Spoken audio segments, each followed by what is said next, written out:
राहुल गांधी, जिन्हें ट्रोल करने वाले लोग उन्हें पप्पू कहकर बुलाते हैं और उन्हें एक मजाक के रूप में पेश किया जाता है। पॉलिटिकली उनकी काबिलियत क्या है, इस बात को ना वो जानते हैं ना मैं। आइए उनके जीवन को शॉर्ट में समझने की कोशिश करते हैं। इस बात में कोई शक नहीं है कि राहुल गांधी एक बहुत ही बड़े और ऊंचे परिवार में पैदा हुए। उनका जन्म 19 जून 1970 को नई दिल्ली में हुआ।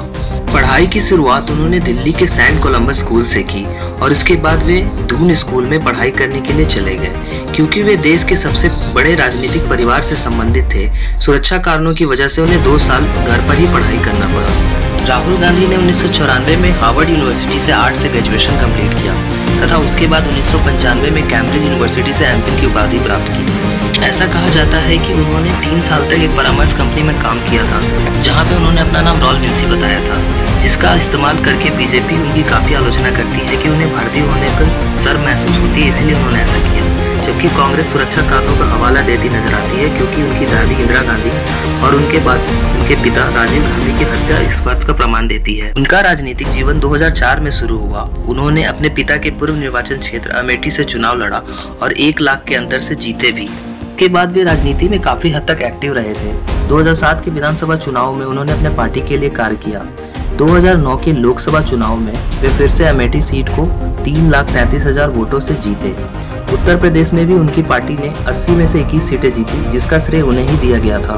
2004 से 2014 तक जब कांग्रेस की सरकार भारत में थी, मनमोहन सिंह को प्रधानमंत्री बनाया गया था, पर उन पर उनकी मां सोनिया गांधी को उनके कार्यों में हस्तक्षेप करने की बात की जाती है और उसकी काफी आलोचना की जाती है। 2014 में नरेंद्र मोदी की अगुवाई में बीजेपी ने उन्हें भारी बहुमत से हराया था, पर वे अमेठी सीट जीतने में कामयाब हुए। 2019 में फिर से उनकी पार्टी की करारी हार हुई थी और स्मृति ईरानी ने उन्हें अमेठी सीट को काफी भारी मार्जिन से हराया था।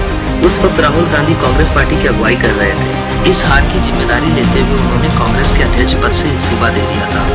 कोविड-19 के भारत में फैलने से पहले वे बीजेपी की गवर्नमेंट को लगातार चेतावनी देते हुए नजर आए थे। नोटबंदी को भी उन्होंने काफी फेलियर बताया था।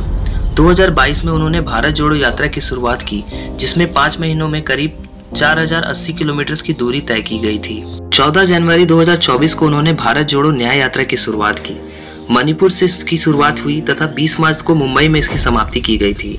अब राहुल गांधी रायबरेली सीट से चुनाव लड़ रहे हैं और एक राजनेता के रूप में काफी परिपक्व नजर आते हैं। एक राजनेता के रूप में उनका अनुभव काफी हो चुका है।